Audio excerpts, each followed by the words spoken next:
গরিব ও অসহায় ভিক্ষুকদের মুখে নিজ হাতে খাবার তুলে দিয়ে মানবতার অনন্য দৃষ্টি স্থাপন করেছেন এক হোটেল ব্যবসায়ী। তার এই মানবিক উদ্যোগে ভিক্ষুকদের মুখে ফুটে উঠেছে হাসি আর সমাজে ছড়িয়ে পড়েছে মানবতার বার্তা। মাছ গোস্ত খাবায়, ফ্রি খাবায়, প্রতি বুধবার খাবায়। হ্যাঁ, আমি খুশি।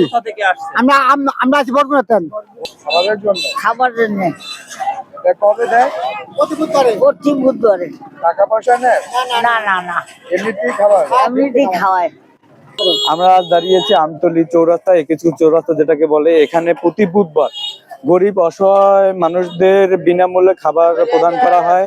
এখন আমরা কথা বলবো যে খাবার পরিবেশন করেন এবং প্রতি বুধবার গরিব অসহায় মানুষদের যে বিনামূল্যে খাবার পরিবেশন করেন তার সাথে।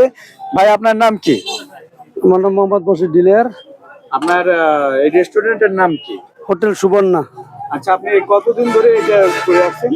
বেশি দিন না, ওই অল্প কয়েকদিন শুরু করছি, আর আগেও দিতাম অল্প অল্প, এখন একটু বাড়াই দেই তো একটু।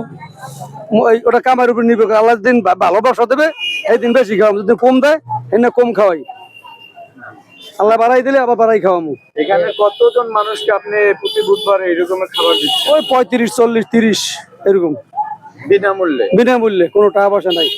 বিসমিল্লাহির রহমানির রহিম। আসসালামু আলাইকুম।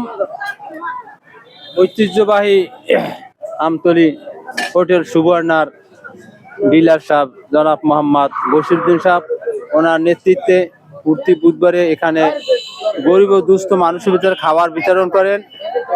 এবং আমি যা দেখলাম আজকে খুব সুচারুভাবে সুশৃঙ্খলভাবে লাইনে দাঁড়াইয়া প্রত্যেকের উনি বশির ভাই নিজেই খাওয়ান দিয়েছে। এটা একটা মানব সেবা, যে সেবাটা আসলে অতুলনীয়। আসলে তো এইভাবে যদি আমরা আমতলীবাসী যারা আছে প্রত্যেকে যদি এইভাবে সপ্তাহে একবার খাবার বিতরণ করে, তাহলে আমার মনে হয় যারা এলাকার দুস্থ মহিলা আছে তারা সবাই একটু উপকৃত হয়। খবর আমতলী, সত্যের সন্ধানে, সমাজ ও দেশের কল্যাণে।